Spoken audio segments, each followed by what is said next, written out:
Dear friends, Namaste. Today I am very much interested and excited to explain and understand the categories of faith. Yesterday we learned what is faith.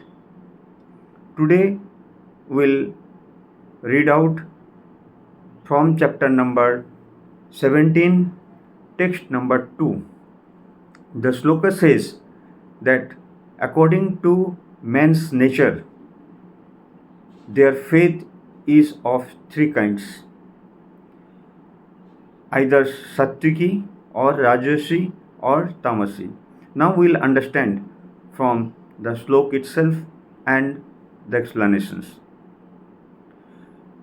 Sri Bhagavan Uvacha Trivida Bhavati Shraddha Dehinang Sa Sabhavaja Swatviki Rajasi Chaiva Tamasi Cheti Tang Srunu. The God is inviting our attention that according to the modes of nature acquired by the embodied soul, one's faith can be of three kinds: in godness, in passion, or in ignorance.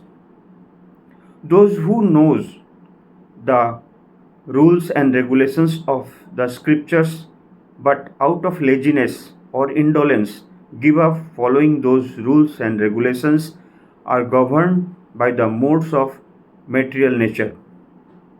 According to their previous activities in the mode of godness, passion, or ignorance, they acquire a nature which is of a specific quality. The association of the living entity with the different modes of nature has been going on perpetually. Since the living entity is in contact with material nature, he acquires different types of mentality according to his association with the material modes. But this nature can be changed if one associates with a bona fide spiritual master and abides by his rules and the scriptures. Gradually, one can change his position from ignorance to godness or from passion to godness. The conclusion is that blind faith in a particular mode of nature cannot help a person become elevated to a perfectional stage. One has to consider things carefully with intelligence in the association of a bona fide spiritual master. Thus, one can change his position to a higher mode of nature. This is the essence of this sloka, that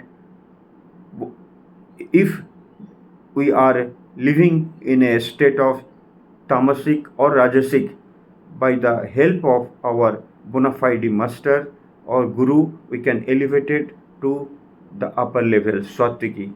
If we are in Rajasic mode, then we will elevate it to Satviki mode. And to consistent at that mode, we have to be consistently associated with the bona fide master and guru, so that we can catch hold of that stage of elevated stage, and we can enjoy the entire life journey process. Thank you very much. Stay tuned and we'll learn more about the tips and formulas from the Srimad Bhagavad Gita. Thank you.